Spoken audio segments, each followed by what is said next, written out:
The Pat Pod, hanging with the Hickey Squad, think he's cool. We do too. Listen up, he speaks the truth. The Pat Pod, be a part of Hickey Squad. No more singing, go, go, go. This is the Pat Hickey Show. Hey, welcome. It is the Pat Hickey Show, and I'm not Pat Hickey. He's Pat Hickey, and welcome to the program. Pat, this is your first podcast. Very first, so please forgive any errors I do. You're not going to. If I say the F word, or something, I'm not supposed to say that. You can say the F word. I can, because it's my show. It's your show. Right. There's no I'll FCC. I'll try not to say anything vulgar. Which is that a difficult thing for you? It'd be very difficult. You know that, right? Well, I mean, this can't be too hard for you. You go on the radio with John Jay and Rich. You do TV all the time. I do, but every time it's the same way. I'm kind of shy. I'm very shy. Is that really a thing with you? I don't know. I mean, isn't everybody a little bit like, unless you do it all the time, like right. You're like a tried and true professional. I'm still like a virgin at this. Well, but I think people, when they look at you and they go, oh, that Pat Hickey, he's never shy. No, I agree. But most guys that are extroverts are really introverts. They just fake it till they make it. Isn't that what we do? I do. Yeah, that's what we do. Because you're really shy. When people really get to know you, you're very protective inside. Once you get to know you though, you won't shut up. I know. I went to dinner with you and your family, and I was like, places I know about your childhood and every story you've ever told. I loved it though. I left and went, oh, hey, God, my family loves you better than me. Yeah, that I doubt. So if you don't know who Pat Hickey is, well, first of all, let's introduce you, because you're going to be heard all over the world, seen on places. You'll be found on every device at any time, any place in the world. Right. And so not everybody lives in Phoenix, Arizona and knows who you are. But in Phoenix, Pat Hickey is a guy that is very well known as a car dealer at Peoria Ford and Surprise Ford. But you've done a lot of things in your life, right? That's not the only thing you've ever done, right? It seems like it, though. Does it? No, but yes, I've I've been in the dealership world for the last 25 years. Grew up in Arizona, born in Chicago. So, I mean, I kind of got a long story. Where do we want to start? Where do we start? We'll get there. I think the first thing I want to start with is this show is not just going to be a car show. No, because I have more facets to it than just the car business. And I've been very blessed that I have lots of friends that I'm going to bring on here that kind of try to show, hey, how to make money, how to have balance in work life, how to have fun, how to get hobbies, how to, be a closer, how to, be successful in the world. Yeah. The way I thought about this was in getting to know Pat. I've known him for a couple of years now. Is this a guy that really didn't come from a big background with a lot of money, but he's been very, very successful. And I thought, there's a lot of people that go, I want to do that too.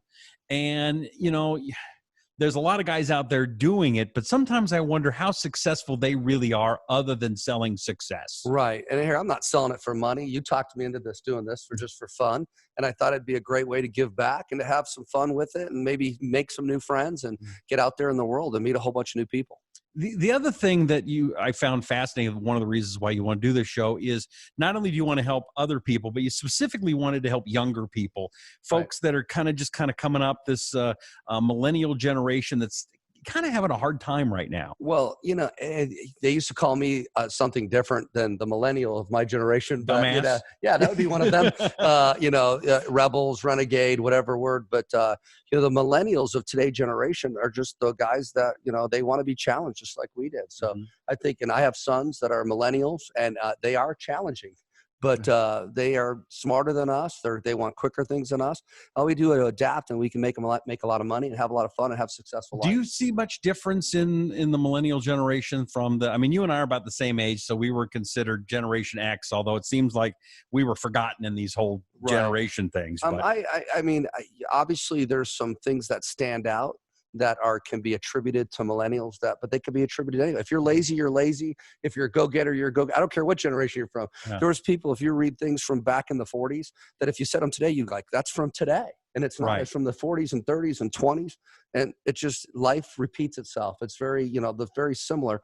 There's different people, different generations that have different input stimuli that, shape our thoughts, shape our talk, that I think that at the end of the day, we're all the same. Okay. We're all the same. You could put generations on it, but millennials are the same as we were 20, 30 years ago. All right. How many employees do you have at your dealerships? I have 500. Wow. Yeah. That's a lot of people. I'm the highest paid babysitter I know. Right. Yeah. Yeah. I'm laughing very hard because I know exactly what he's talking Right. about. I get very highly compensated to babysit people. Right. What is the biggest issue you find with managing 500 people? Do they all have the same? I mean, no one's the same, but a lot of the same issues come up over and over again, I would think. Well, they do. And not only that, I was just talking to someone today, and, I was very fortunate to be blessed to have really good mentors and good partners. One of my partners said 25 years ago, hey, our job as adults and parents are to, make our kids be able to stand on their own.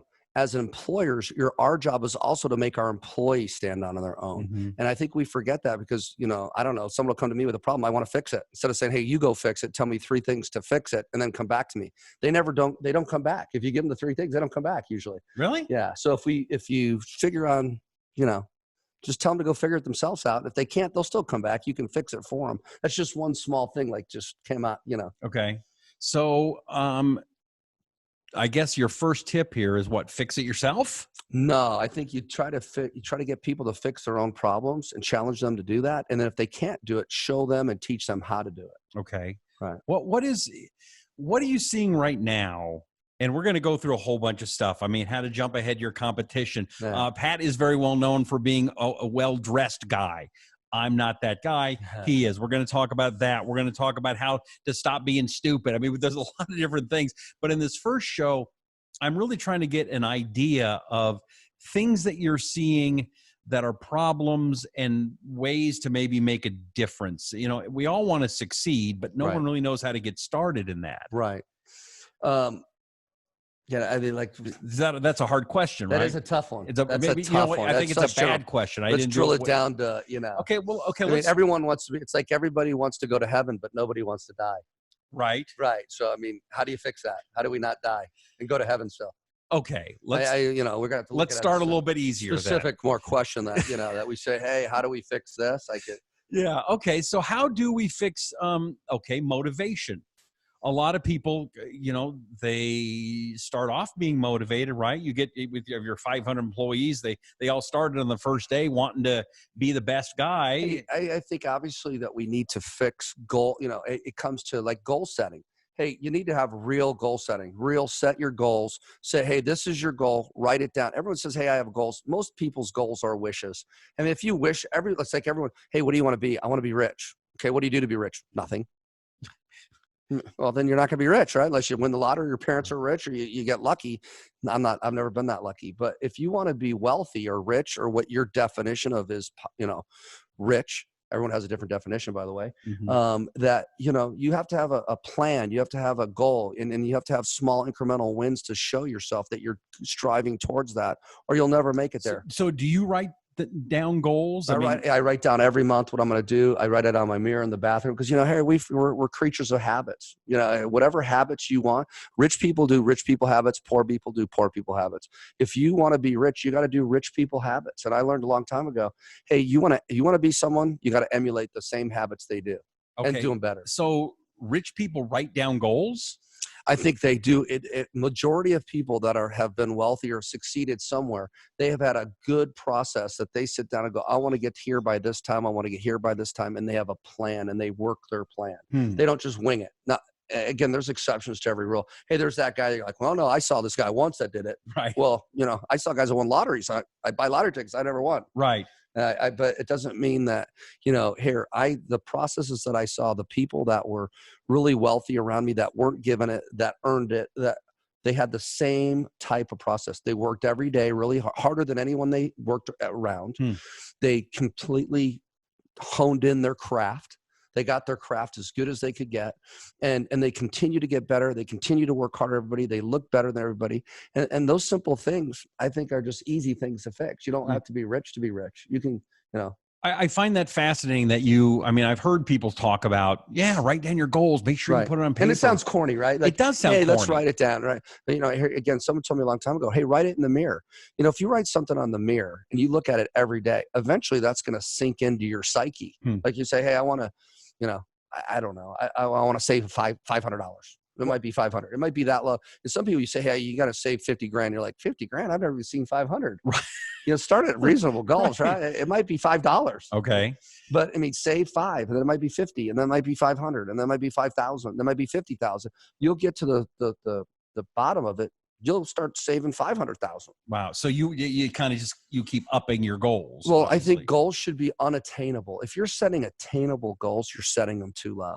You should set goals that are, and be happy you didn't hit them, and go, hey, I'm going to change my behavior. I'm going to change. Because if you're hitting goals, didn't you set them too low? Really? Usually you should rechange your goal. If you hit your goal, rechange your goal even more, and especially if you're a leader, your vision as a leader has to be bigger than the person below you, or they're not going to follow you. I mean, if you have the same vision as them, or you sink down to their vision, then you're equals, and they're going to see you as an equal, and they're going to not follow. They're not going to want to be with you. Right. They're going to find someone that's vision is bigger, so they have hope. Once you get hope, man, there's nothing bigger than hope. That'll conquer hope has conquered armies if they have hope. So people want leaders. They have to have. I mean, our world is really, and the leaders that we have today aren't very good ones. I mean, they're not politically correct. They're not articulate. I mean, man, I've never seen more leaders say the F word now on these podcasts. I'm like, wow, is that like the new norm? You could say the F word every time? I don't know. I mean, I grew up that if I said the F word, I got slapped or soap put in my mouth, and I still say it once in a while, but I try. I mean, I try not to say it. People out there are saying it like crazy. Like it's no big deal. Stuff on like it's TV. Like, hey, pass the salt. F you. You know what I mean? Right. It's like, wow, really? Is that? And then, you see the kids start using it more, and, I don't know. I mean, I don't know if that's acceptable. In my world, it's not acceptable. But I agree with you. Right. What do you read a lot? I mean, some of the stuff, like for example, you go back. You were talking about some of the stuff from the old days. Right. Think and Grow Rich, Napoleon Hill. Do you love like it? that Love kind it. of book? I love those books. But I hear who has time to sit down. I have ADD. Most people do nowadays, right? They used to give us Ritalin. Now they call it Adderall, right? It's been around for the end of the day. They used to give Ritalin, and before that, it was something else. Everyone's got a little bit of ADD or hyperactivity or, sitting down and reading a book nowadays. Man, who does it? We've dealt with people. You said I write books, and these people don't even read. Right. I mean, how many people even really, truly read books? I think that with the YouTube, inventions of YouTubes and pods, you could watch stuff or listen to like this.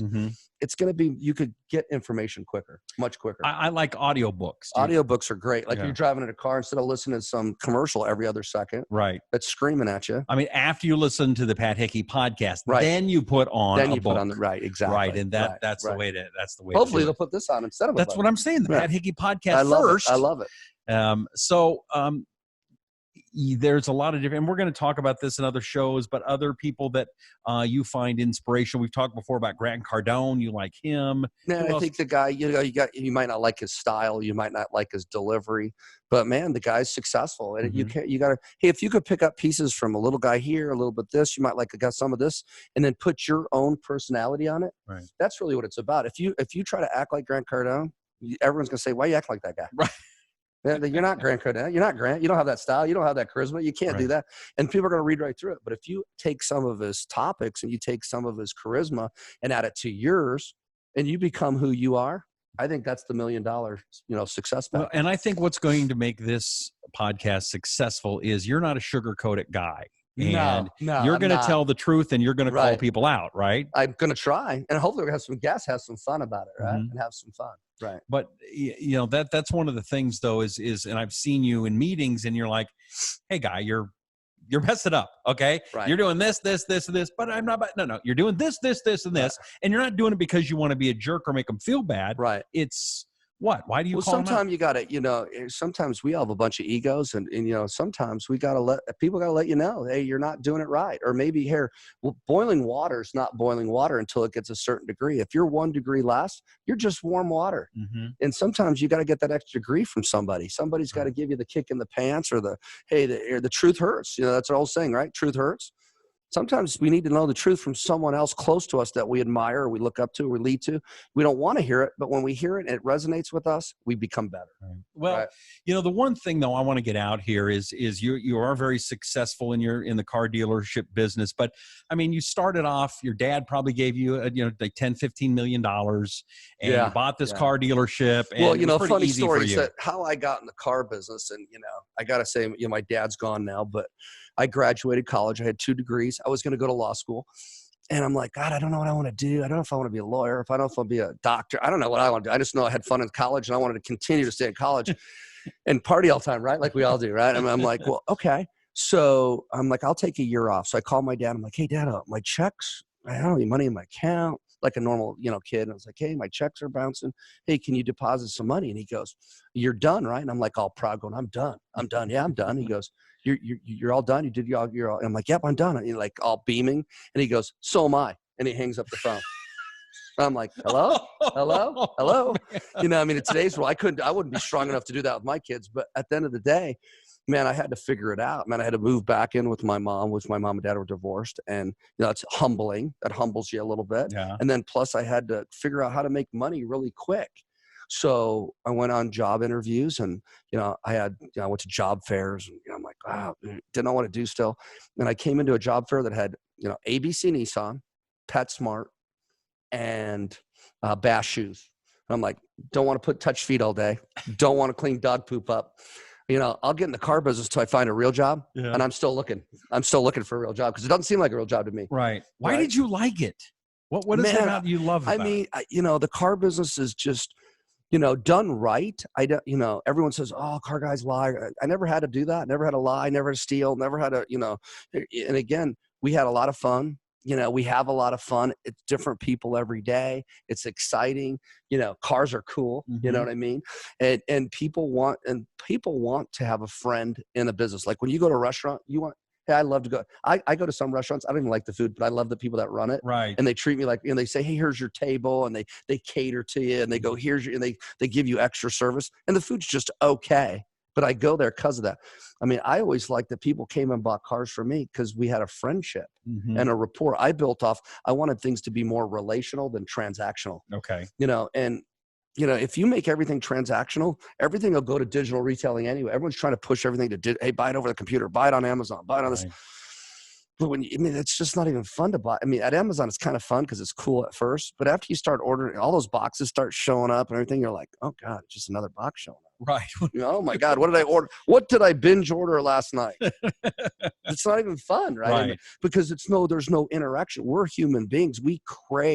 People crave interaction with people. They crave it. Mm-hmm. They don't know it, but you say you don't want it, but yet you want it. And you say, but the more you talk to people, the more fun it is, the more entertaining it is, and the more you feel like you got value when you buy something. And part of the thing in life that there's a lot of people say, I don't like sales. I don't want to sell anything. Right. But isn't life sales? Man, I think that everything, here, you got to sell your kids on brushing their teeth. I mean, if you raise kids right now, if you have little kids and they're not brushing their teeth, the old school way, you could beat them into doing it. Yeah, but now they call you CPS on you. Right. But we can't do it the old-fashioned way. But so you got to sell your kids. Hey, if you brush your teeth, I'll let you eat candy tomorrow. Right. Or if you brush your teeth, I'll let you watch TV tomorrow. If you brush your we're selling everything we do. Hey, if you clean up your room, we'll do this for you. That's selling. Okay. We're selling. We're selling basic selling. Everything's selling. And so part of the show here is we're also going to teach you a lot of insights on sales and life and how to make those sales tips work in places even if you're not in the car business.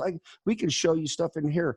We are supposed to be the best negotiators, and we're not, by the way, but we sure act like we are at the car dealership. We act like we know how to negotiate. We try to train guys how to negotiate, and negotiating is, in a real negotiation, both parties have to win. Otherwise it's called slamming. Right. When it's not, and people don't want to be slammed into anything. They want to feel like they won. You want to feel like they won. It needs to be a win-win for both parties. And I think if I could teach you some of that stuff, just from people that taught me, man, I think we both win. Why do you think the car business has such a bad reputation in that? Well, just like anything, man. There's bad guys. Hey, there's still bad guys in the car business. Mm-hmm. There's good guys. There's a lot more good guys now, though, because everything's so transparent. But there's still bad guys. And once you have if you go to a bad dentist, you're afraid of and I don't know, I'm still afraid of going to the dentist sometimes. Remember how they used to spit in that ball and it's probably coming in your face? And you'd go there and it hurts so bad. Even the Novocaine hurt, right? Right. You'd get Novocaine, it would hurt. You're like, well, I don't want the Novocaine shot even. Now you go to the dentist, man, the Novocaine doesn't hurt. I go to a dentist now. I don't even mind going now because my dentist is like so good. He gets me in, gets me out, whatever schedule I want. The numbing doesn't hurt. He makes the teeth right there. There's no waiting. Value. Okay. He gives value. And maybe that's lesson number one. Make sure you give value. man, if you don't give value, why would anyone do business with you? Mm-hmm. You know, I mean, at least if it was just fun, value is fun, right? We'll pay for fun. Sure. We'll pay for speed. We'll pay for, you know, hey, you pay someone to valet your car, don't you? And that they run 5 feet and park the car 5 feet away from you. And then you'll tip them $5 on top of it because you're paying for convenience. Mm-hmm. You're paying for, you know, you don't have to go park the car yourself. Hey, you'll pay for value no matter what the value is. No matter what it is, you'll pay. All right. So make sure you start watching this show. You're going to be able to find us and subscribe, whether you're watching us on YouTube or Facebook or Apple TV, Roku, Fire TV, or listening on Apple Podcasts, Google Podcasts. This is just the first one. We're just kind of figuring out where we're going. But I can tell you, in knowing this guy, there's going to be a lot of things you're going to learn, and it's going to be fun and interesting, and you're not going to want to miss it. We're going to do them every single week, so make sure you check it out. Is there a way to find you? Is there a Pat Hickey website? Well, you could go to PeoriaFord.com. You go SurpriseFord.com. But I also have Facebook, Twitter, and Instagram at HickeyNum1, HickeyNum1 at gmail.com if you want to email me. Also, if you'd like to see somebody on the show, give me a name and number. I'd love to put them on. Let's say, hey, let's see what they, you know, someone to debate, someone to have value, someone to bring value to you that you'd like to see. Maybe I know them. Like, you know, we're going to try to get some like Mike Rowe. We almost had Mike Rowe on the show. Yeah. You knew him? Almost was a keyword, right? Well, it was scheduled. Yeah. And he lied to us, by the way. Mike Rowe, if you're listening, I want you lied to us. You told us you'd come on the show. I'll be there. And then you ditched us. You left us like a prom date. Yeah, right. There's the first quote. Mike Rowe left Pat Hickey like a prom date. Yeah. All right, make sure you subscribe, you tell your friends. We will catch you next time. I'm Rusty Humphries. He is Pat Hickey, and this is the Pat Hickey Show.